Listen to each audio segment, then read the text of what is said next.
I'm finish good. without him. I think we will. I think we will.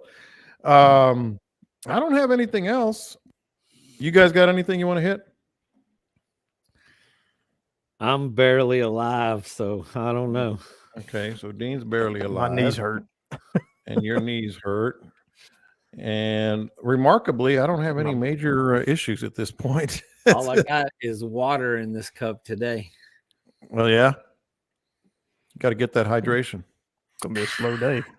Yeah. No, it's going to be good. All right. Well, let me get set up here and we'll get started, man. Why not? Let's get it going. Screw Caleb. Say, is it Tuesday?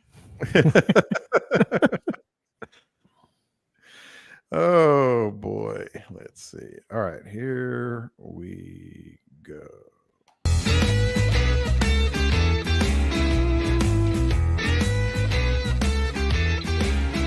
It's Tuesday. If you're listening, Caleb, it's Tuesday. That's the day after Monday, the day before Wednesday. We love you anyway. I'm John Lopez. Captain Dean Thomas is sitting across from me. Captain Scott Knoll is sitting across from me right now. Looks like Dean needs some hydration. Looks like Scott needs some ice on his knees from putting that floor down on his new house. And remarkably, I usually have something hurting. I feel pretty good today, but the podcast is early. I feel pretty good. Podcast is early, guys. Listen, we got a lot to cover today, including a lot of, we were talking about the Texas scoping meetings and rules and all that. Well, Louisiana, let's just this is a tease for later in the show. Some Louisiana fishermen didn't quite take it as well. Didn't quite take it as well as our Texas fishermen. We love you, Louisiana. All of us have fished over there, but we're going to get into that. It's been kind of wet for a long time now. I guess since last Thursday, maybe Wednesday. I'm not sure. Got an interesting boat ramp confessional that I know I'm going to be a part of because I almost did the exact same thing. And we'll hear from our captains as well. And all kinds of other stuff here at the podcast. If you're watching with us live here as we record the podcast on Tuesday afternoon at 3:30, as we always do, 3:30-ish, we appreciate it. If you can subscribe to the YouTube channel here. If you're listening on the podcast all over the country, wherever you get your podcast, we appreciate you subscribing. Give us some feedback, give us some questions. We got a couple of good questions from our listeners this week. And don't forget the Bite Me group page on Facebook, and we will have a good conversation. It's a really, really good page. I'm very proud of it, very happy that all our guys are here. And look at this, just as we're disparaging his good name, Caleb McCumber is here. Right on time, kind of, Caleb. How about that? I had a bit of a setback at the grocery store, man. Well, every year Grundens tries to give me some new flip-flops, and I have these old ones from day one that I really like. And as I was walking in, I blew them out. And so it took me much longer to walk around the grocery store than anticipated. yeah, that's a good excuse. We can all relate to that. I would suggest you get those new flip-flops ASAP. Me and Jimmy Buffett, man. Yeah, you and Jimmy Buffett. You stepped on a pop top? I was fixing to say. Stepped on a pop top. All right, let's get into it here, guys. Appreciate everybody watching and listening every week as usual. First things first, though, before we get into any topics, anything heavy duty or off the cuff or funny, I want to know, I know already from off air what Dean has been doing, and he has been on the water. But I want to know from Scott first and then Caleb, how much have you fished with this weather change? It's going to relate with all this wet weather and wind and all that other stuff. It's going to relate to our first topic. Scott, how much have you been on the water lately? We got 5 inches of rain over the last 3 days. I did not fish. There you go. There you go. Caleb? I ain't into that. Me and Dean spent about 6 days on the water one morning last week. I'm going to get to that. 6 days in one morning. We were busy winning championships this weekend on the old diamonds, man. We weren't worried about no stinking Don't get me fishing. started on the ring thing again. I don't know why that bothers me so much. You know what? You want me to show you a bunch of them like this? No, I don't. Children should not be getting championship rings. We all know, John, you don't give a damn about children's happiness. This is well established. I love children's happiness. No, everything that makes a child smile and be happy you say, "Nah, I don't need it." Let Once me you're know in if you get college, a you can bind, go you can with sell some of rings. Cade's rings. Yeah. Well, coming from a guy that tournament fishes and stuff, though, I would much rather have a ring than a trophy or anything else. What I really want is that damn belt from the Rojo Classic. But the point is, I think trophies are stupid. I think those are from 1970. Mm-hmm. Well, a ring I is will- just a trophy you wear on your hand. yeah. I am. But you're a professional. You would deserve a ring. I want to get a barbecue championship ring, a world championship ring. I don't think I am, but I So is want one. that like a real ring, like a metal ring, or is it like a ring you get with a kid's meal at Sonic? No, they're heavy. They're it's got like a it has like a dense plastic like circle, but then on the tops and the sides are all metal. Yeah, and I'm pretty sure it's real diamonds. They're cool looking. I mean, I can grab. We got one about every color at this point, but I can grab one. Anyhow, congratulations, pat on the back. And Navy Red says no rings or John boats for kids. And congratulations to you. Big What did I do? congratulations to John. No more Jimbo Fisher. Boy, don't get me started on that. That's for my other day job, but yeah, let's see if we can get it right this time. So, how much have you fished, Caleb? I hear Dusty Baker's looking for a job. I'll take it at this. I'll take it at this point. Dean and I pretty well claimed the last good day of weather last week, and then it went to raining, and I've been sitting in my studio editing videos. But it was good when we went. There might have only been there might have been only been 10 or 15 fish out there, but Dean found every one of them for us. How about that? Yeah, we wrapped up the good weather, and then turned to crap. And before it turned back to good, I headed out there. But you yeah, were out there. It was a very abrupt change, right up till the day Caleb left, or right after the day he left. That ties in directly with our first topic, because even professionals like these three guys have kind of been off the water, except for Dean. Dean, how much have you fished lately? I have fished every day except for Saturday and Sunday morning. And it's been good. I mean, today was amazing, man. Found schools of reds blowing up on top waters. No speckled trout, man. Those trout that we were catching when Caleb was here, the weather obviously dispersed those guys.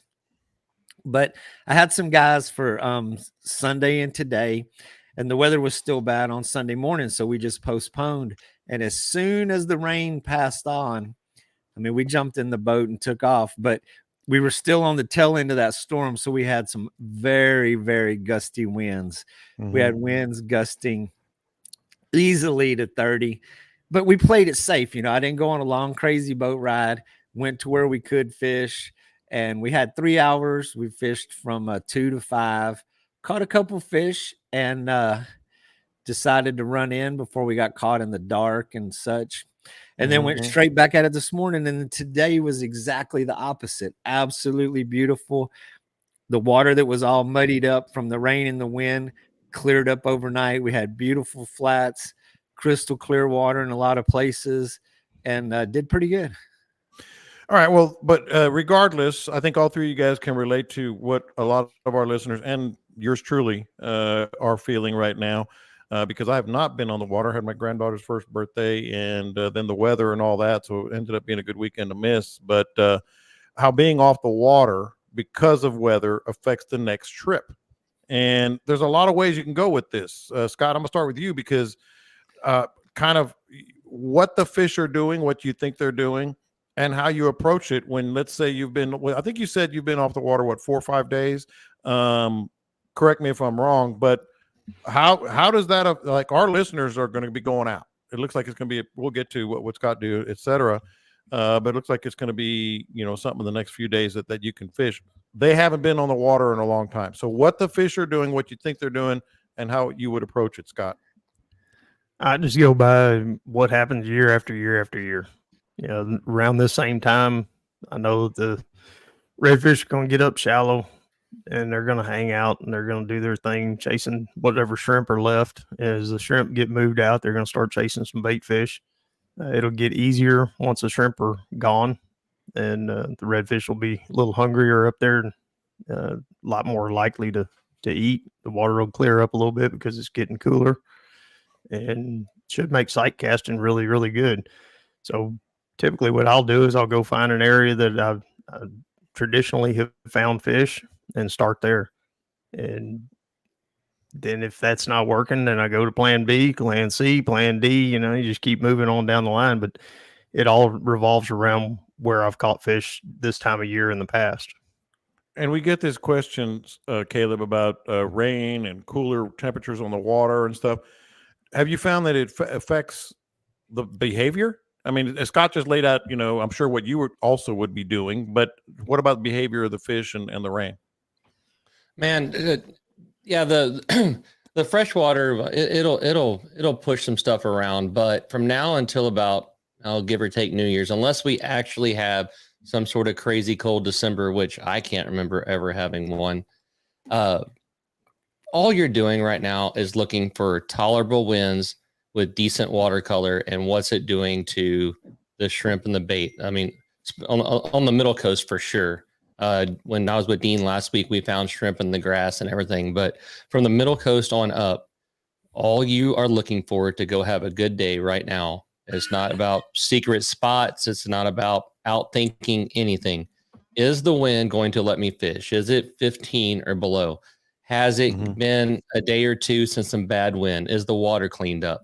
You get those things, and then it's just simple stuff like go find a drain that's got shrimp popping around it. Below. What magical land do you Dean's live offended. in? Man, I fished last week. Dean's like, man, you want to put the jinx on us with the never been cold in December thing. last what's going to happen now. Yeah, I did it. Last week, me and Dean get out. And Dean, I mean, it was fun. It was interesting. I mean, we hit a few spots. We caught some fish. We did some cool videos, some how-to stuff, specifics about fishing down here and techniques and tactics. But in between that, as normal. And if you saw the outtakes, it was quite hilarious. It never ended. But Caleb was he was tearing them up, man. I mean, once he was like razzing me a little hard, it's like, okay, I got to sit up and catch a fish now. So I started throwing, and I was throwing the top water, and man, I was getting follows, and he would just go behind me with the plastic and just pick them off. And he caught That's what you do. He caught, yeah. And I was being a little hard-headed, but it was funny. So when he got to like 6, I was bringing my lure in, and there was not even a fish behind it. And here he goes, he throws in, and I'm like, all offended. I'm like, so you're just naturally gonna throw behind me? And before I got those words out of my mouth, bam, he's got a fish on. So it was. But then ultimate pot liquor. Yeah. Yeah. And then I circled around right in that exact same spot, and then I caught his fish. Well, there you go. There's a thing to be said where, like Dean said, when we're fishing with our buddies, we don't try real hard. And I'm going to admit, I wasn't trying very hard that day. And oh boy, now he's flexing. I wasn't trying at all. I can't, when me and Dean talked about fishing last week, I don't know how many texts I got that you have to have cameras there. And we were fishing specifically to record, but it takes a very special person to record. We were done, Dean, 11:30 in the morning. We fished from 7 to 11:30. And I want to say the outtakes, I had to cut the outtakes from 17 minutes down to like 10 just to make it not too long for Facebook in one freaking morning. It's the most fun I've had fishing in a long sneaking time. We traumatized the cameraman. I don't know if we'll ever get him back. Well, I saw he caught a fish, right? Yeah. Well, and see, that's the problem. Pick up the camera, dog. Like, you ain't here to catch fish and have fun. Yeah, you're here to record us catching fish and having fun. And I want to also put up fish before I did, but I've gotten and so we did. The wind was blowing pretty good. We covered a lot of area, but there was really only one spot where we hit them pretty good. So I mean, in spite of all the the BS that was circulated, it was, I mean, an interesting fishing day. I Well, have Scott, one more thing, and then go we ahead. can, one more thing, then we can move on. Dean, what was sitting beside the fish that we caught? Albatross, Okay, the other species, Dean. pelicans. So yeah, as we're Okay. sitting there ridiculing the pelicans, it is the one spot that we really did find a small concentration of fish right under the pelicans.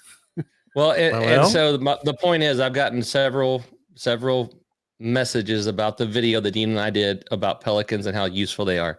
Now there was a piece that I cut, and dang it, I should have, where I said 9 out of 10 times they suck, but that 10th time, let's all talk about it.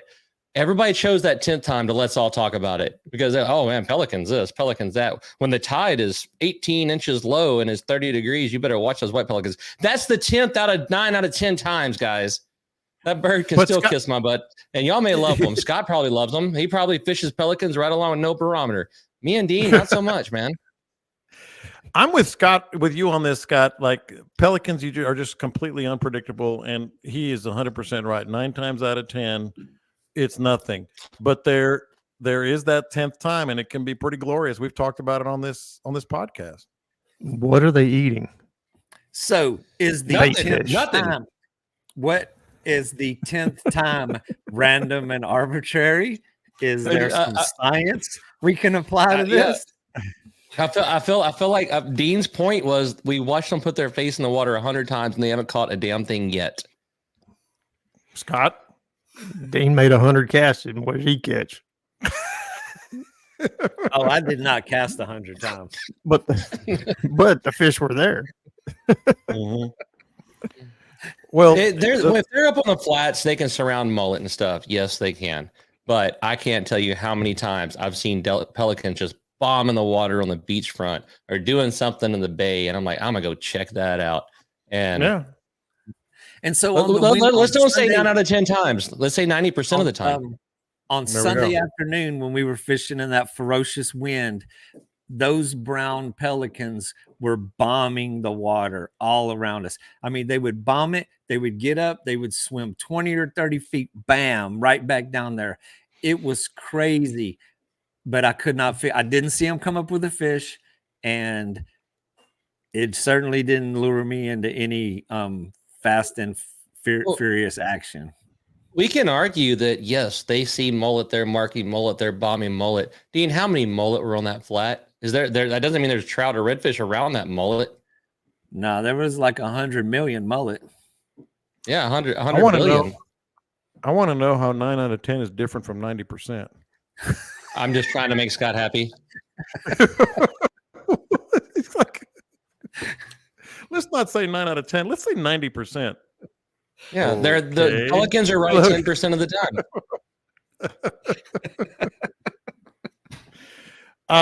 What are your thoughts on this, Scott? You've been out, you've seen them, we've talked about it, and they first of all, pelicans suck me in every time. I like at least slow down, at least look. I'm like, Isn't their and then every bill once in a kinda while, sharp? oh boy, is it? And then every once in a while, it's harder to explain. They just kind of do something different where they're actually on fish. All my pelican working is beachfront stuff. That's how I find tarpon a lot. Find tarpon, jacks, kings, all that. Anything that's eating bigger bait, I'm looking for pelicans for that. And it can just be one lone pelican out there, but if he acts right, I'm not talking about the sailing ones, the ones that are just kind of sailing around and diving occasionally. The ones that you want are what, like Dean was talking about. But up on the flats, I think they spook the redfish and the trout as much as they do anything else. Just them flying around and diving constantly like that. I mean, I've seen pelicans pop a trout and pop a redfish. I mean, there's photos out there on the internet of, redfish in a pelican's mouth.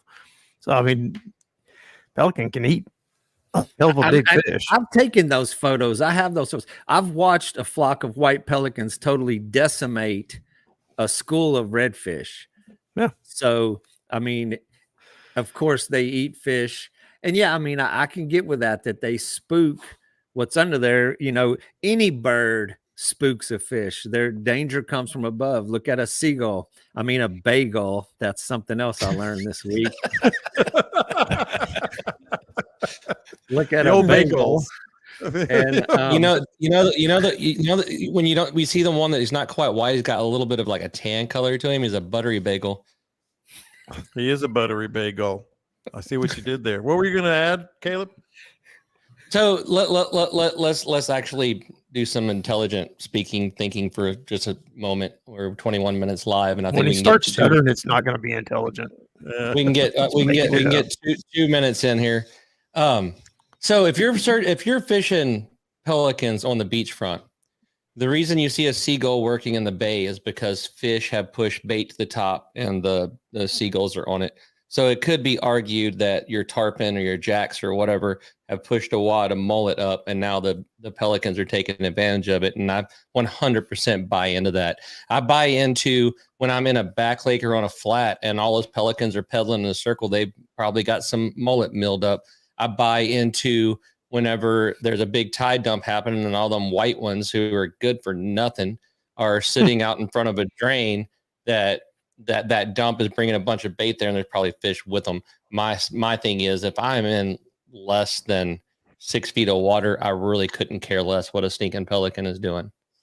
That's exactly what I was going to say, so I won't say it. Deeper water, I've had some luck, not so much elsewhere by any stretch. And with Dean, that, looked like you were we'll gonna say conclude something, the pelican discussion. And that will conclude. The albatross is a trustworthy friend. Yes, The- now the pelican albatross portion. is a subject for a whole nother show. By the way, this podcast is all an outtake. You know, Caleb's saying he's got to work on the outtakes. Our entire podcast is an outtake. I mean, I don't. Some days. Maybe that's why. Yeah. Maybe that's why it works.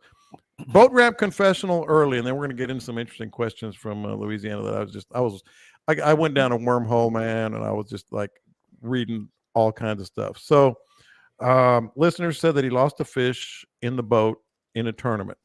Apparently, old story. We don't have to get into too much details. Live well, I think it was a flounder. Trying to get the flounder out, which is hard anyway. To get to the weigh in or whatever. Flounder squirts around and goes whoop, right into the water. I have actually done this, but it had a better ending. I was fishing in a tournament in Sabine, I think, and I forget. I think it was a trout, and I was trying to get it, but I don't know why. I always usually get the boat out and do it. I don't know why. I pulled up to the dock. I'm like right there at the dock. No big deal. It should be pretty easy. Got my ice chest on the dock. Grab the trout, bring it out, squirts out. And the funny part for me was it squirted out of my hands and like was just about to go into the water, and I like slapped it, and it landed on the dock. So I jumped on the dock and like tackled it. I put both my arms around it. I ended up getting it in. It was like going in the water, and I just like slapped it up trying to catch it, and it landed on the dock, and I jumped on the dock, basically laying down, tackled it, put it in the ice chest. You guys have got to have stories like that, even if it's not yours, Scott. I'll start with you. I mean, this is like tip drill. It looked exactly like a tip drill, but the trout was just kind of going all crazy. Even if it wasn't you, there had to be stories like this. And of course, the moral to it all is you got to get the boat out of the water before you start any of that nonsense. I watched it happen at Redfish Cup at Kemah. A couple of guys, they had fish that would put them in the top 5 easily, and they went to transfer. I don't know why they were doing it that way. Instead of having the fish bag in the boat, put them in the bag, then carry the bag. The guy on the bank was holding the bag, and the other guy was holding the fish in the boat, and he went to put it up there. There wasn't 6 inches between the boat and the dock, and that fish went square in there. I mean, like didn't even touch, man, just put right straight down in there. And the look on those guys' faces was priceless. I'm sure the look on y'all's faces was priceless too. Yeah, we had our fish in the Especially bag. if you're sitting fifth. If you're sitting fifth, Yeah. your look was great. Well, the funniest part was they grabbed rods and reels and started trying to fish because they needed another fish then. There was still time before weigh-in, so they're fishing right there at the dock. It was Where the pretty fish damn was, where the fish funny. went in. Yeah. Dean? Well, it wasn't a tournament, but it was worse. I had a fishing with clients on the boat, and it was a tough day, man. They hadn't put anything in the cooler, caught a few fish, and we hooked into this one nice speckled trout. This has been a couple years back, and we caught that trout, was taking pictures of it. He was talking about, I'm going to make fish tacos tonight. I'm going to make fish ceviche. He was talking about 9 ways to cook this fish. And I walked from the front of the boat to the back of the boat, headed to the cooler. Instead of turning inward to the console, I turned outwards toward the water. And right when I turned my back, that fish saw freedom and boom, out of my hands, straight into the water. Oh, you had it. I'm carrying his fish to put it in the cooler, and the fish jumps out of my hands. I mean, right after fish tacos and fish ceviche and every other recipe he could think of. And this was the only keeper at that point. And man, I've never felt so. I remember that feeling when I tell this story. And so I sit there, apologized, cried a little bit, went through the whole deal, and I said, we'll get you another one. I'm like, we're going, and it's hard to convince anybody we're going to get another one that quick and easy. Circled around, set up another drift.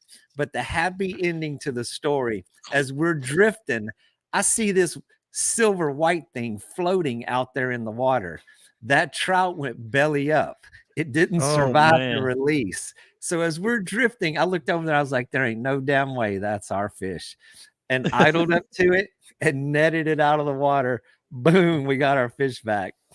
All right. Who else is picturing remember the Free Willy where the fish is jumping over the jetties and the kid's on there with his arm up in the air? I just see Dean and the trout doing this right now. That's the way I looked when I was slapping that trout up in the air. How many stories do you want, John? What's our time frame on stupid stuff like this? Because I don't have we don't have a time frame, and I put you last on purpose. I've got some buddies showed up to a tournament, and most of the bigger, better tournaments provide the weigh bags, and it is not legal to pull your boat out of the water and take your fish out. You pull up at the dock, and that's how you do it. Oh wow! And they went up there and grabbed the bag, put their fish in it, 3 absolute hammers, stepped up off the boat onto the dock, and the bottom ripped out of the bag and dumped them all back in the water. Oh no! There was a guy, if you ever been to Delaware, Louisiana, there's a set of rocks just outside of the boat ramps, and 2 fellas were headed back in. Their live well was open. A lot of times you'll leave the live well open so the sun, the fish won't get discombobulated and the sun will keep them upright. Their live well was open. They hit a wake from a shrimp boat, sloshed it, and catapulted the fish out of the boat.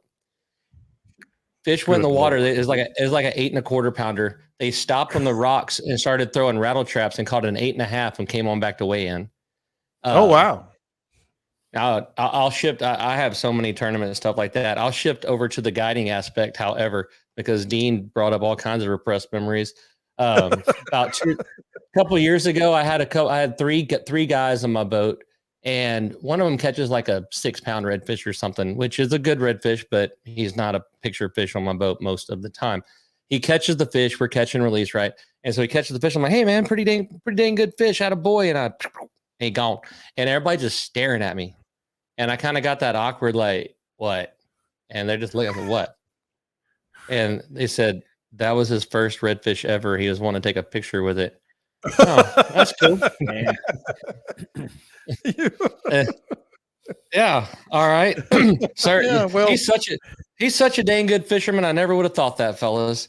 So Then let's take a I'm picture fishing with your over. second. Let's take a picture with your second ever. Yeah. Yeah. When he caught his second one, that could be the first one he ever took a picture with. That's what I'm saying. And then the last one, and we can move on. I got hired to guide a tournament in Galveston that was like one of those first responder type tournaments. Mhm. And I'm just going to throw it out there. The winning stringer, which was, I want to say it was like 3 trout and a redfish or something. The winning stringer was like 5 pounds. That was the winning stringer. Of the whole, oh man. And so we're out drifting. I don't know, little Hannah's something. And I had gotten in the habit of fishing barefoot. And we are absolutely smoking trout and just boat flipping them. And they're all landing in the same spot. Now, why would you bring that up? It all comes into play here shortly. Guy catches that, throws out and catches probably 5.5, 6 pound trout. Oh man. We get it in the boat. I've got it in both my hands. I'm carrying it like a most awesome loaf of bread ever, and I'm on my way back to put it in the live well to take this thing to weigh in. And my barefooted self stepped right where all of these fish have been boat flipped on the fiberglass. And just picture the little comic square whenever Lucy pulls the football from Charlie Brown, and Charlie's going like vertical, horizontal. Feet first. Yeah. I do that, and I throw this trout. I bet it went 80 feet in the air, man. It was in the air for 15 seconds. And it just, whoop, and it comes down and hits the water about 8 inches outside the gunnel into the gone. And yeah. And that's that. Well, you know, it didn't hurt me that bad, but I acted like it did, so maybe they wouldn't beat me up. That was a winner, man. That was a winning Yep. fish. All right, let's get to this because I was looking at. I'm sure you guys saw, Scott. Starting with you, Louisiana, their bag and size limits, and I didn't write them down, but I think it's 13 to 20 inches, 15 fish, and maybe 2 over 20 inches. I think that's about right. Going into effect November 20th. That's next week, guys. And they have then a problem with that? hold on. Yeah, they do. I mean, Hold on. that is still very generous limits. 15 fish, 13 to 20 inches, and you can keep 2 over 20.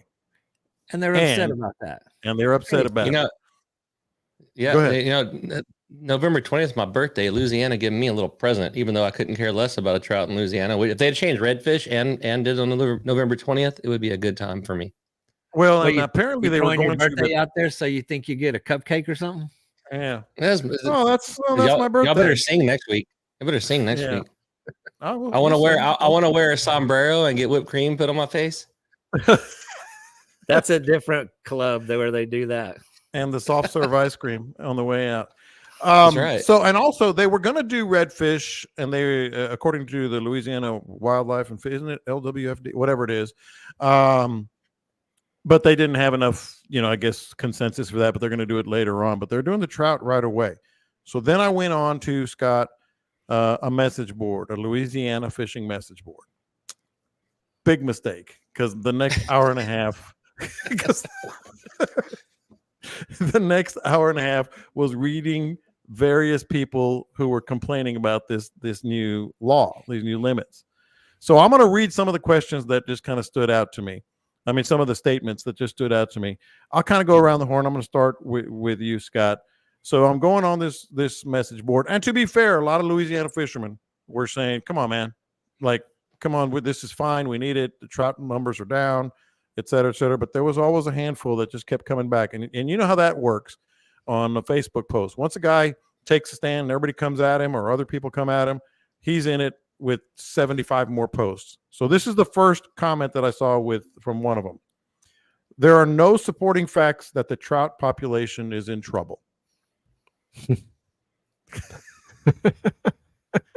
There are no supporting facts that the trout population is in trouble.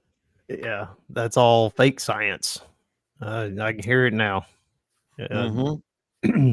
Now their population, I forgot the percentages, but it was insane how low it had gotten for their breeding population, and that's, I mean, anecdotal, is enough, for a lot of people, the guys who fish all the time and are having a hard time, and the guides supported this.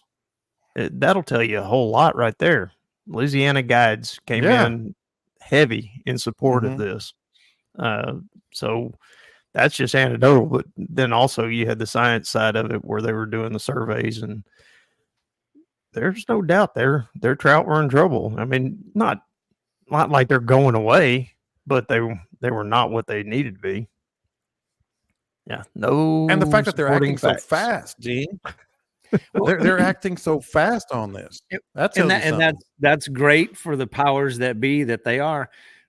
It reminds me of when Texas went from 10 to 5.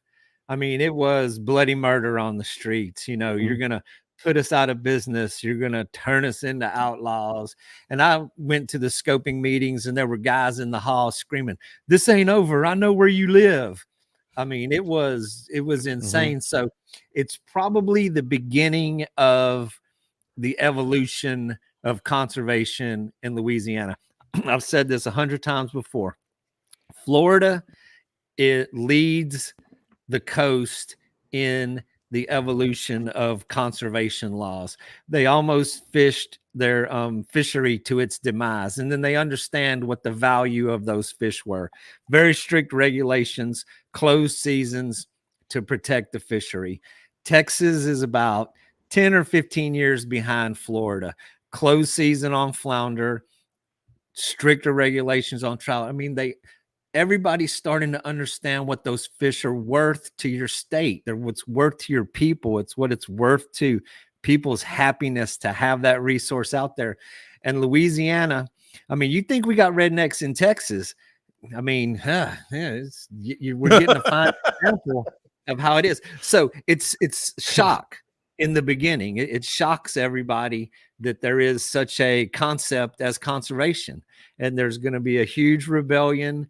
But it's a long, long process. I mean, we've watched it here in Texas, and they're just going to have to experience it. I mean, you want to be the dude who catches the last speckled trout, whenever it's over, and say, "Yay, I got this 10-inch trout. I got 25 of them. Yay, we beat y'all." And there's no more fish. And Caleb, Scott said it, the guys wanted it. And a part of it is the guides can no longer keep fish toward the limit as well. So that's worth mentioning. Here's a couple of others here. I'll start with you, Caleb, on this one. It's the pogie boats in Louisiana and bycatch. That's the issue, not fishermen. Fishermen will never put a dent in it. The pogie boats suck. And Scott and I have both seen the repercussions of the pogie boats and all that kind of stuff. So it's not completely incorrect that the pogie boats are a problem, but they aren't the entire problem. Let's just talk about these comments on here first. Gosh, dog it. I've tried to go at least a week without pissing somebody off, but here I go again. It's all right. That's what we're here for. It's a long run. 90%, because a lot of the people that will sit there and spend hours making these huge long arguments on Facebook, they fish like once a month and couldn't catch a damn thing when they went in the first place. It's a hobby for them, and if you can't make an intelligent conversation, they still make a conversation about things. It's whenever you have actual science and stuff out there, and I'll go ahead and piss off Texas while we're at it.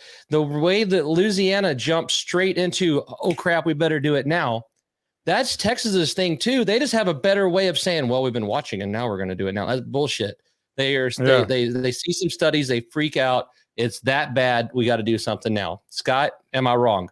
Scott and I both been blocked. Go ahead, Scott. Scott and I both have the main guy's phone number. We've both been blocked. It doesn't even make a blue bubble when we text him anymore. It started off with, "Hey guys, we really value your input. Please let us know." And about a week later is like, "This caller is unavailable." You've been blocked.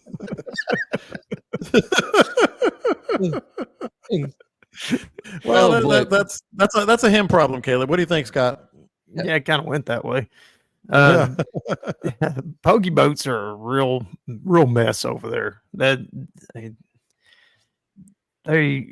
for those who are uninformed on pogie boats, they're huge ships. They fly around in small planes. They spot these gigantic schools of pogies, shad, whatever you want to call them, and then they encircle them with a big net being pulled by two huge boats, and then they vacuum everything in. Everything that gets caught in the nets gets vacuumed in. Everything that's not a pogie gets shot back out, including bull reds, including tarpon, jacks, whatever other fish are in there, and everything feeds on pogies. So they're catching a ton of bull reds. Mm-hmm. I've got a buddy over there that's a guide, and he shot video one day that was sickening. It was just a miles and miles long floating dead redfish, big bull reds, just, I mean, miles of them floating belly up. And the pokey boats were in the background. You could see them on the horizon. And that's a huge problem for the redfish side. I don't see it really affecting the trout. I don't know. Yeah, that's a good I point. I guess I want to feel like could, this comment is the pokey boats are a bigger problem than their trout Right. numbers. Yeah. But how the pokey Yeah. boat would affect the trout, I can't put that together. Yeah. Yeah. And Read that's us some and more, that's the John. point. dude. Read us some more. Yeah, I This got is some good fun. ones here, Dean. Dean, this is one that again I just kind of slapped my forehead with the palm of my hand. He was arguing that these are too restrictive because, quote, I provide for my family and friends who are not as fortunate as I am to own a boat. Good Yep. Lord. Feed the world. The kill them all, feed the world. But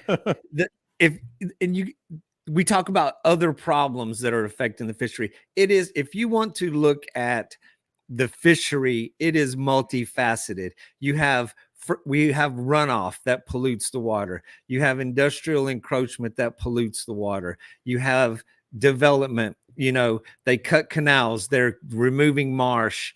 There is a lot of issues that are confronting the resource there. So, yeah, recreational anglers, a part of it. There's a lot of parts to that.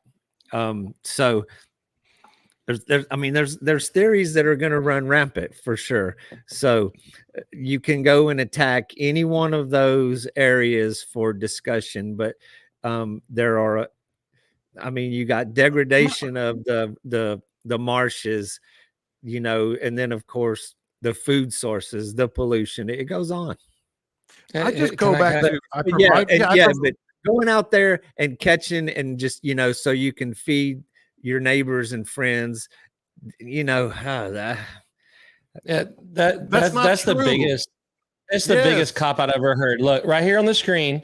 I have HEB is where I blew up my flip flop. You can get 2 pounds of catfish for $7.84. Provide your friends and family with this $7.84. It'll be a huge save on your budget if you're trying to feed your needy family and friends. But why is it okay, so you don't think that it's really that bad.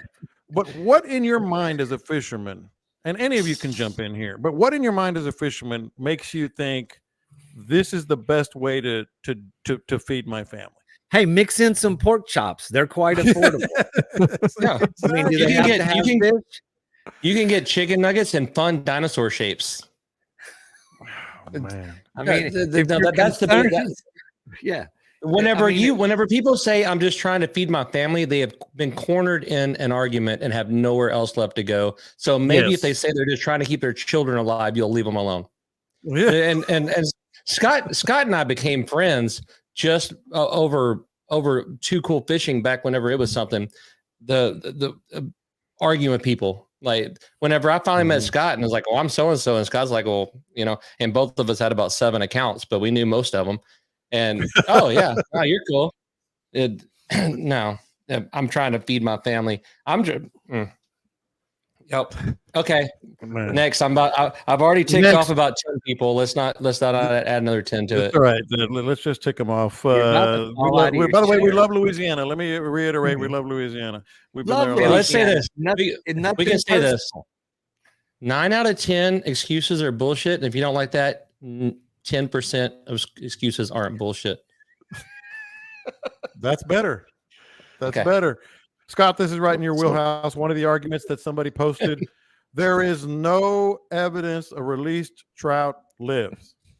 Apparently, this guy is the one scientist that thinks there's no evidence that a released trout lives. Yeah, go check out all the things that Hart Institute has put out about released fish.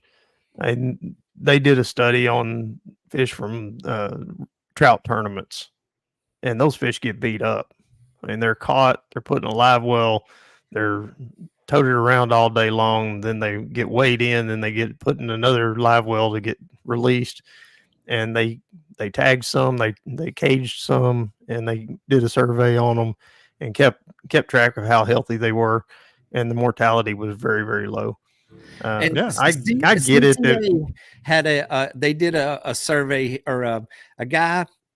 I forget, it was a college kid. He did a thesis paper on the trout mortality, and it was published in the CCA, and I'm sure there's access to it somewhere. But they treated these fish just like people would. Caught them, let them flop on the deck of the boat, grabbed them with a towel, and then they put them in a pen, like they had a little cage, and they sit and monitored these for months to prove this. And there was 90% of those trout. No, I'm just throwing out that. But it was, the release rate was great. So much of this has been documented. It has been studied. It's not just a theory. It's not just a guess. I saw a post just the other day from somebody who does the trout tagging. It was, I forgot, it was a different state. I think it was Mississippi. Anyway, this guy had tagged a trout, and it was caught like 3 or 4 days later or a week later with the tag on it. They caught it, checked the tag, took the number down, released it. The fish had grown, it was a half-inch difference or something. It's just however somebody measured it. Then the guy caught it again like 2 or 3 months later. The same guy who had tagged it caught the fish. And while he was getting the moss off of it, he pulled the tag out. So he re-tagged it. It's been caught again. Jeez. I mean, that's a tough fish, and he's really stupid. But he keeps getting caught. Sooner or later, somebody's gonna fillet him. But that's all you need to know right there. Go ahead, Caleb. Yeah, this same fish has been caught and handled and tagged 4 times. Yeah.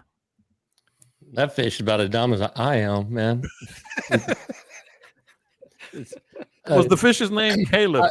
That fish knows what day it is, though. I was going to say, I want to say that was Chris Bush either did that thing that Dean was talking about or shared it, because I remember reading that he held them up. They did one. I'm not going to say he, because I can't confirm for sure, but they did one where they held the fish up by the bogas, because everybody says that kills them. They took a towel and wiped all the slime off of one and turned them loose. And yeah, no, they were all fine. Frank Lee, he's here every week. He's a moderator for about 20,000 plus over in Louisiana. And it's John, if you can find that comment, you can post it on here. So eating fish is a super cultural for sure. So I don't want to offend people like this. There are folks who live down by the bayou who are poor, live on the water, and only eat fish. Okay, I get it. I get it. But if these people actually are poor, living on the water, and only eating fish, then it's actually hurting them to make it harder for them to go catch their you're helping them day. with these limits. Yes, you absolutely 100%. are helping them with these limits. All right, here's one of my favorite ones, because it just always goes back to this. First of all, he says the last 2 years have been phenomenal. Okay, we'll get to that. And then this is the kicker that he put up there when he's arguing against this. It's the government. Okay, and I don't know which one of you guys want to jump in first. Dean, I'll start with you, but yes, it's wildlife and fisheries people. I mean, scientists who, I don't know, like to fish, who like to be outdoors. And it's not like, anything is like, they're like, I'm going to enter the wildlife and fisheries department so I can end fun for everyone. No, they are anglers like us. They are, they want to get this thing done right and have a lot of fish for a long time. And then there's that whole, the last 2 years have been phenomenal. Maybe for him, but I don't know what you guys think on this. Dean, go ahead.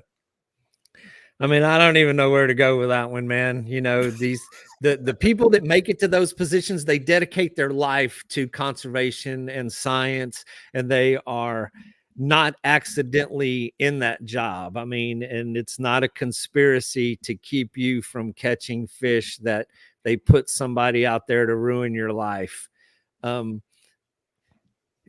It just, I mean, I get flashbacks to when Texas faced that. So there's a lot of comments that are going to be so crazy. You just have to scroll on. All right. So as a fellow that has spent a ton of time in Louisiana over the past 4 years, and admittedly, I'm not targeting trout, there are areas, Calcasieu, that's one of them. The wind can be blowing 30. The water can be chocolate. There's birds working trout everywhere. You go over to Leeville, and they're catching trout, pretty healthily from the friends I have in Leeville and just watching their Facebook. But the complaint that I have about Texas, like I said earlier, is they are more reactive than they are proactive. If people are still seeing success in Louisiana and catching a bunch of trout, cool, great, awesome, congratulations. But like Dean said, there's people out there that their job is to monitor this stuff and react to what they're seeing. Obviously, that has happened, and I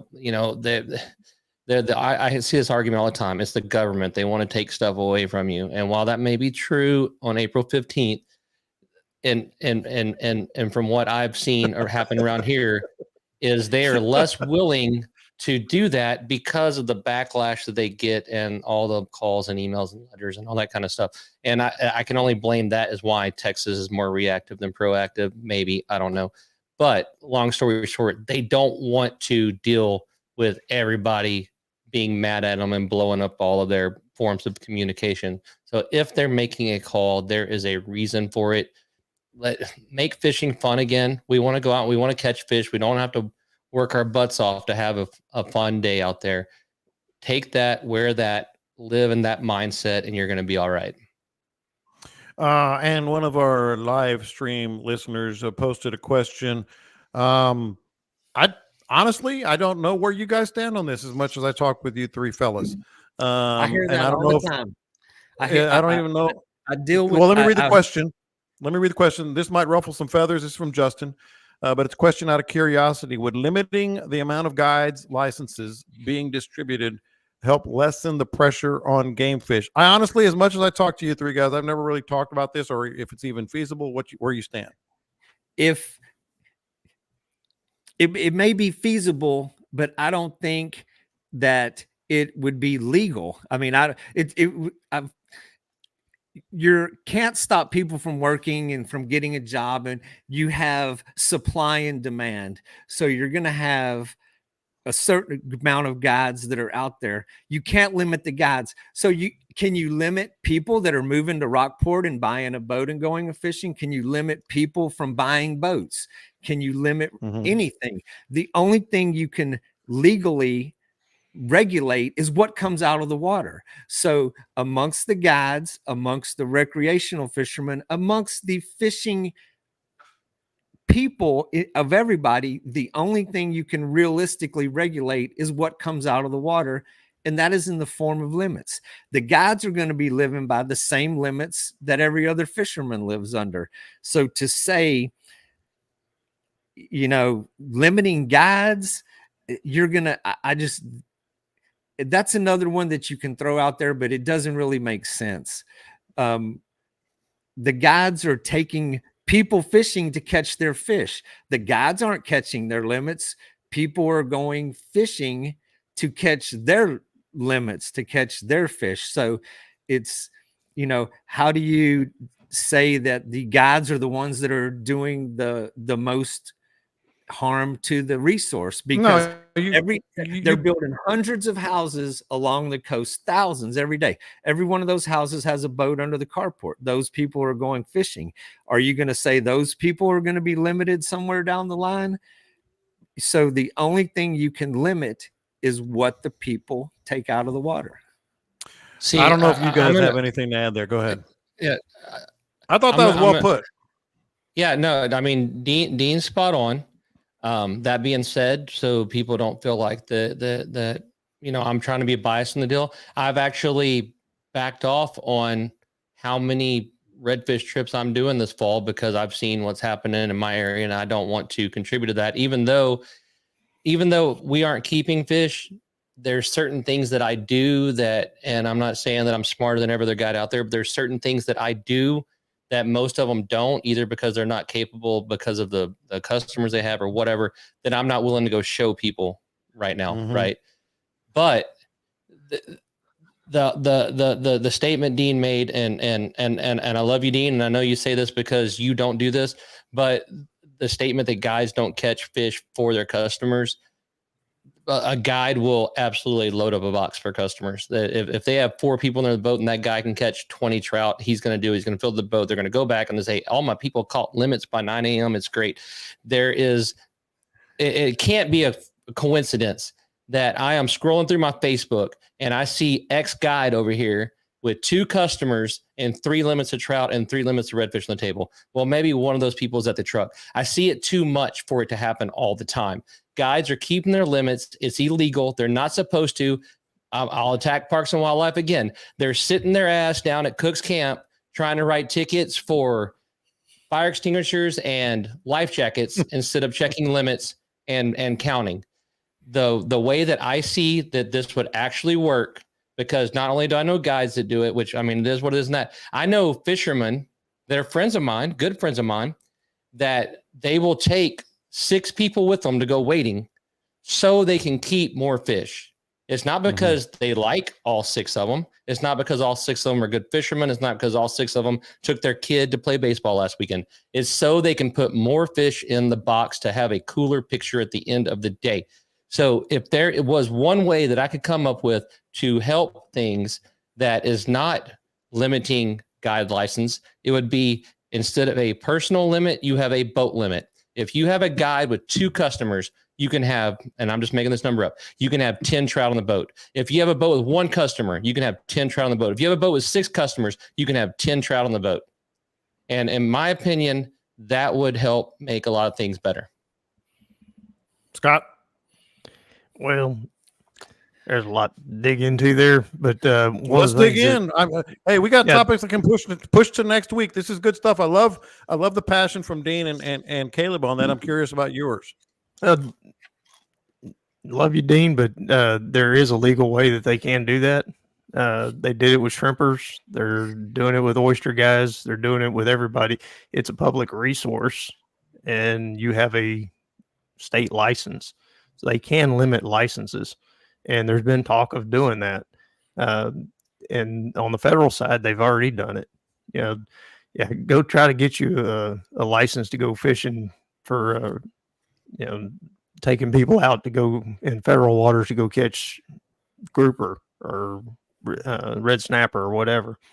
They limited those licenses a few years ago. They put a moratorium on them. And the only way you got them was if you already had one. And now the only way to get one is you buy it from somebody else who's getting out of it. Yeah. And the prices have gone to like 10 grand. Yeah. And now a shrimper's license is way more than that. It's like 40 grand to buy. Yeah. I'm talking about the guide license for out there. And that is, an interesting concept of how that would work. Those are strictly commercial fisheries. You don't have recreational shrimpers and you don't have recreational oyster boats. So when you limit those guys, you do put a direct impact on what they're doing. But the fishing guides compared to recreational fishermen, if you limited guide licenses, would you really put a dent in the speckled trout and redfish that are being caught? Would it be as effective as limiting shrimpers and oystermen? No. What would be the most effective in all of this and get rid of a bunch of the guides that meet haul? Oh yeah, let's make croaker a game fish. Yeah, you make croaker a game fish, and it's all over. Everything is done for a minute. That you can. So the problems: pressure on the resource, fishing opportunities, and guide problems. You want to solve all 3 of those problems with one fish. You protect croakers. Croakers come back. Everybody has a chance to catch croakers. Guides who only fish with croakers and have 0 skills, and the only way they can catch fish with a croaker, they're out of business. And you limit guides, you add something to the resource, and you reduce pressure. You're fixing 3 problems. Why the resistance to make croaker a game fish is beyond me after all of these years of all of the conversation we've had and what everybody knows about croakers, how much we miss the croakers, how much all 4 of us, well, maybe not Caleb because he's not old enough to grow up catching croakers, being raised. That was the first fish you caught. That's how you were introduced to fishing. and it doesn't exist anymore. The golden croaker run every fall. So yeah, Yep.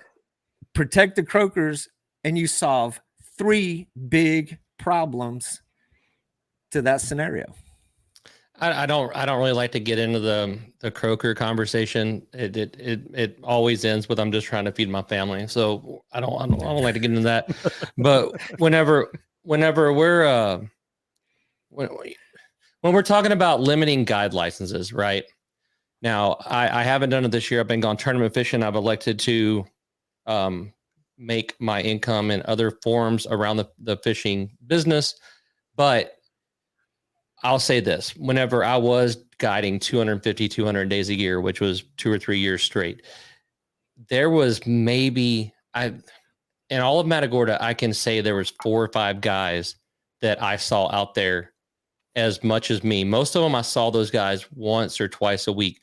You can, at let's say $700 a trip, you can guide 2 or 3 days a week and be making a decent living. It sounds like a ton of money. It's not, because you're paying for your boat and all that stuff. But 2 or 3 days a week, you can be a full-time guide and make a living, right? So whenever we're arguing that, well, we should limit guides because they're out there every day destroying the resource, that's not quite accurate information. There are very few that are out there every day. Yes, I know there's guys over in Galveston that will run a morning trip, an afternoon trip, and an evening trip if they can get it in. There's guys in Matagorda that'll do a morning and an evening trip, but there's not as many out there as you think every day whooping on them. There are a ton. Yeah. There's a ton. Caleb, but look, man, these croaker chokers down here in I the get it. Rockport I get and it. Corpus Christi area, it is croaker culture down here. No, and I get what you're saying, Dean. And the croaker people, most of them work in a plant. They're on shift work. They're gonna get off. I got croaker chokers down here going 7 days a week, man. Well, but I mean, let's take those guys up. I get it, but let's take those guys out of the equation, because we're talking about limiting. We're talking about limiting license, right? You've got the guys that go buy the new $150,000 shoal water, and they figure out how am I going to pay for this? Oh, I'm going to become a guide. I'm going to go at Captain whatever's for 7 days, whatever. And they have the ability to go buy the croaker and go stand on the reef and go catch the fish on their days off and pay for their boat. And that's where you get a lot of these guys from. As Dean, I 1,000,000% get it. We've got them here in Matagorda too. But if we're talking about is there going to be less of them up here on the Middle Coast? That's where most of them are. The full timers that are just we have one organization here that runs like 6 boats, and they catch and they kill a lot of fish. Other than that, we've got like 3 or 4 guys that are going to go do that. And if that's how you're making your side income to do it, it is what it is. But we can talk about that until we turn blue in the face. Nothing's ever going to happen. But if they actually move to a boat limit versus a person limit, then me and you can go out and catch 10, or all 4 of us can go out and catch 10. Call it a day. Now we're actually getting somewhere, because we've been fighting this fight for We have, as long as I've been in it. And that leads to my next question, and I'm going to direct it to Scott and Dean, because Perry mentioned, why do you think Texas Parks and Wildlife will not consider making croaker a game fish? And I want to add to that, Scott. How are the croaker soakers that strong of a group when it just seems like there's more and more people that first of all recognize what's going on?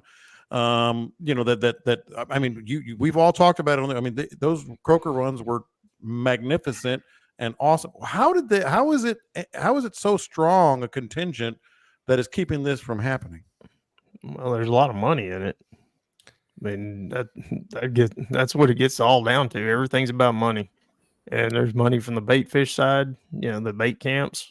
They make a fortune off of selling croakers. There's guys, the shrimp boats that go out and catch them. That's what they're making a living off of. I think that's where the scared part is on the parts of the Parks and Wildlife, is turning that around. People are still going to go fish, and that's one of the big arguments I always hear is, oh man, if you eliminate croakers, then nobody will go fishing. Growing up, nobody threw croakers. That's been a recent phenomenon. I mean, it's just happened over the last 10, 15 years. Nobody threw croaker. You know, there was some guys that threw pinfish. You know, pinfish is a better bait for trout anyway. And you could go out there and set your pinfish traps, have you a dozen pinfish, and go out and catch you some trout. I knew guys who did it all the time. But this thing where the bait camps sell thousands and thousands of croaker, I don't know that. I think that's where the hitch is with Parks and Wildlife is They sell thousands of dozens every weekend. I mean, those boats are putting 10 to 15 dozen croakers in their boats in each boat. And they're like $1 a piece, right? Yeah. I mean, and it makes sense, you know, the money issue, but is the goal to make these guys some money, or is the goal to protect the resource? If the people who make the decisions is their goal to protect the resource, or is it to protect the I don't know, do croakers have lobbyists in Austin? Apparently so. That Apparently they do. It's a great question. And Well, here's the thing, it Caleb. I know you want to doesn't- jump in, but this is my point. Are there going to be, let's say you make croaker a game fish. Are there going to be all of a sudden fewer fishermen? No. Are the bait camps, maybe some, I mean, I'm not going to be, ignorant here, but are the bait camps going to sell appreciably less bait? No, because more people are going to still fish with bait. It just won't be croaker. There'll be other ways to do it. And maybe I'm just ignorant here, but I don't think that the industry and the shrimpers and the bait camps are just going to say, well, got to close the doors, you know? I'm gonna kind of have a shotgun approach to all of this right here. I just shared the video yesterday on Bite Me about the CCA getting started to try to protect the redfish after they almost gone. And one of the things they talked about was how much money they had to raise to get Austin to make a change at all. It's like $1 a croaker. They get a piece of every one of those dollars. All that matters. It is selling fishing licenses. They get a piece of all of that. You know, that matters. Eventually someday something might happen. I don't see anything soon. I'll circle back around to the captain's licenses thing. Do you know, John, if I got pulled over tomorrow with no guide's license taking 3 people fishing, do you know what it cost? You know what the ticket cost? I do not. No idea. $87. It costs $87 to get pulled over with no captain's license. So if you limited it, do you think people still aren't going to be saying, hey, man, just let me some money, I'll take you fishing? It's not going to stop anything. Now, I think federally, the ticket is much more, but most of the time you're getting pulled over by a state boy. It's $87 because I know a couple people got pulled over with it. We looked it up online. We looked at their records. The $87 ticket. That isn't going to change crap. If you get caught repeatedly, they can take your boat. If you dude got caught twice in 60 days. Well, and he's a full-time guy that is all over Facebook. Did somebody report that to the Coast Guard? Did it go to that level? Well, that's the thing. It end right there? Because I've talked to the Coast Guard specifically on that subject, and yes, they can seize your boat. I think if the Coast Guard catch you, I think it's like a $10,000 fine or something. It's significantly more if it ain't a state boy that gets you. Yeah. But and the problem with that is if you really want to get to that level, it's difficult to prosecute because you have to have people that are willing to testify on the other side of the table that said, yes, I gave him money to take me fishing. Yeah. Court of law, Scott Noel can explain this better than anybody. He's as long as we leave bodies out of it. You have to be able to make a case. And the smell. We don't need to go there again. I just barely got over that from last week. Yeah, I know. Scott, you're getting the walk away on this one. To get to the judge, to get to the court, you have to have a pretty strong case. And you have to have people willing to testify, and you have to have evidence. So the repercussions are probably not likely to keep anybody from doing that. Years ago, when the regulation first came in that you had to get a captain's license, there was a whole bunch of old time guides that had been around forever. Some of them totally illiterate, and they couldn't pass the test, and so they just kept on guiding. And, the hell with the government. I've been doing this forever. I don't need a stinking piece of paper. And you didn't have to show your guide, your captain's license to buy your guide license or anything at the time. And there was some undercover stings that went on, and the Coast Guard was going out and getting word on these people that were doing this, and then they'd go out and they'd book them for a trip and go out with them and just do an undercover sting on it. And there was a whole lot of them got caught that way. And I haven't heard of anything like that happening in probably 15, 20 years, but it's all possible. And it could be done if there was a repeat offender like Caleb's talking about, and the Coast Guard found out about it some kind of way, that maybe they would go proactive on that one and maybe stop that fella. But it would take somebody being interested, and that's like Caleb was talking about earlier. Parks and Wildlife writing tickets for fire extinguishers and Life Fest, and Caleb's talking about a boat limit. Well, they ain't checking the limits now. Yeah. I can't tell you the last time I've been stopped by Parks and Wildlife a lot. All they ever want to look at is my life jackets and my fire extinguisher, my whistle, and my flares. They don't even open a cooler. They don't even look at it. I don't remember the last time I saw a Coast Guard boat. We got Con Brown Harbor. They launch 600 boats out of there. Between Cove Harbor and Con Brown Harbor, 90% of the guides launch out of those two marinas, and there is zero enforcement. In my life, I have been checked. My fish have been checked once. And it was when I was going 85 across Baffin Bay wearing a jersey that said, "I know what I'm doing," all over it. They checked the length of 3 redfish. In my life, I have never, ever been, "Hey, let's take a look at those fish." I've never. Last time I got checked was probably 5 years ago, and it was by a researcher. I pulled into the dock and said, "Hey, just curious what you've been catching." He was a researcher for some department of something. I said, "Sure." So we measured them, and that's it. No, I'm with you. They do that here, but it's voluntary. They ask you. If you tell them no, because they're not enforcement, they're not law enforcement, they don't have the right to do that. But they do the surveys. Where are you from? Where did you fish? What did you fish with? Did you catch anything? And it's, may we measure your fish? And if you say no, they don't have the right to measure those fish. Well, so that was what happened. The survey. I always like them. We could go catch 500 fish and they're like, "How's your day?" 0. It sucked. Put more fish in here every time. and you can easily tell those people when you come in, "No, we didn't catch anything," and the conversation ends right there. Yeah, they don't. That's open it. Just to illustrate what you guys were talking about. This has been fun. This was lively, boys, and it wasn't lively like funny and cutting up like it usually is. It was very lively. Otherwise, I got 4 topics. I got 3 topics that we're going to hold over to next week, but we're not going to stop this podcast without doing what would Scott do, what would Caleb do, what would Dean do, and how about my son? What would BG do? He took his kayak out down in Aransas Pass today. He went down for the day, Dean, and I just got a text. It said, 2 big trout in 7 hours, but worth it. So I guess they were pretty big trout. So better weather.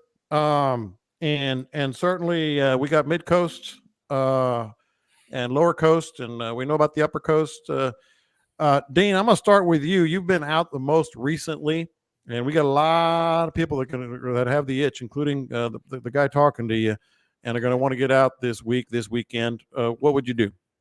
Man, it's a beautiful week. I mean, it's behind this front. We're a couple of days behind it. Today was amazing. The next 3 or 4 days, we got really light winds, but and it looks like it's going to hold through the weekend. I mean, we don't really get a change until Tuesday of next week. So, it's the time of year we're waiting on. We were out there fishing today, and I even told those guys, I was like, this is what we have been waiting on and talking about all year. So the weather's great. The tides are high. Every place is accessible, spread out, have a good time. The trout were more affected by this weather event that we just had. They got kind of scattered. I didn't catch too many of those today. But you get 2 or 3 or 4 days behind these weather events at this time of year, and you just can't go wrong. So everybody should get out and enjoy themselves. Weekdays, the weekend is going to be great. Coming up on Thanksgiving, a lot of people have days off of work. Man, Yeah, we'll talk about that next week for sure. Because you got that Thursday, Friday. We'll see what the weather's like. Caleb, what would you do? You want to get out there? Man, I actually just texted Pat and said Friday looks pretty juicy to me. It, like Dean said, up here in the Middle Coast, we have a little bit of wind. Saturday morning, it's still not really breaking 20. You can go do whatever you want. Go drift, go wade. And like Dean said, this is the time of year we've been waiting on. The fishing gets better. The days is nicer to be out there. I don't know. If I had to take a choice, which I think I'm going to, it's going to be Friday. You got single-digit wind. Barometers low, sunny skies. I think there's going to be schools of redfish to mess with. I think there's going to be birds working trout up here where they actually do that at. Looks like a good time, man. Looks like a dang good. Next week's Thanksgiving, really? Next week's Thanksgiving, really? It's not Tuesday, is it? No, it won't be Tuesday. But you can wear your costume. Thanksgiving is the one that's always on Thursday, right? Yes, that's the one. Yeah, most years. Easter's on Sunday. Okay, this is exciting to me. Cool. Scott, where would you go, man? Man, I might take a run off the beachfront and go see about catching some state water snapper. These winds are light, the waves are down, everything's looking pretty good for that, and they're going to close the state snapper season on the 20th. So maybe take advantage of that one last time.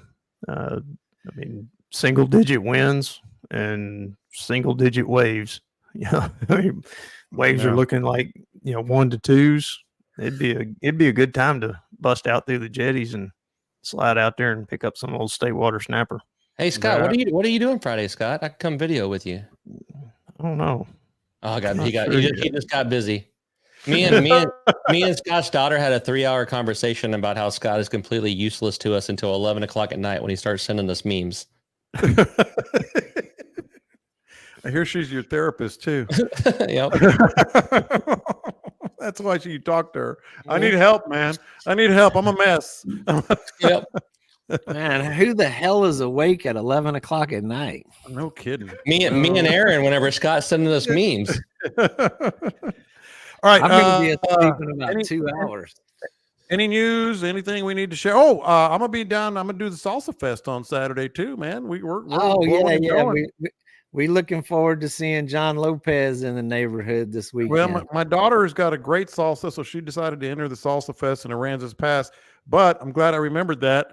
I'm going to take probably about 15, 20 cases of OG sauce down there. I went ahead and got the vendor thing. So while she's making her sauce and we're listening to music and dancing and eating and all that, I'll have OG sauce. Anybody from Corpus Christi, anybody from Aransas Pass, Rockport, that whole area, if you've been wanting to pick up some OG sauce, we're going to have it there. So, yeah, I'm excited. I'm going to be just chilling, man. Definitely going to get some fishing in. What about you guys? What's happening that we need to talk about before we get out of here? Anything? I'm headed north tomorrow to go talk to Dallas CCA group. Oh, nice. They got their little chapter meeting up there, and they wanted me to come up and talk to them. And I'm also going to be picking up some new fly rods from a different company, and pick up Camille's new dining room table that was just custom built. So that's what you call multitasking, right? Yeah, I'm gonna go to a CCA meeting pulling a trailer. Yeah, without a boat on it. Yeah, no boat. It's just it's a box trailer actually, so I can protect this $high table that's being built. Oh man. Well, good deal, man. That was fun. We went a little long. We do that occasionally, but what a great conversation with the boys today. And glad you guys joined us. Hopefully you will subscribe to the YouTube channel. I know Caleb's got some announcements.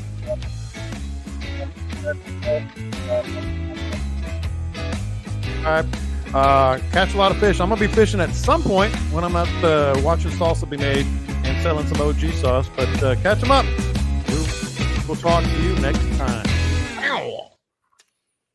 Bow. Meow.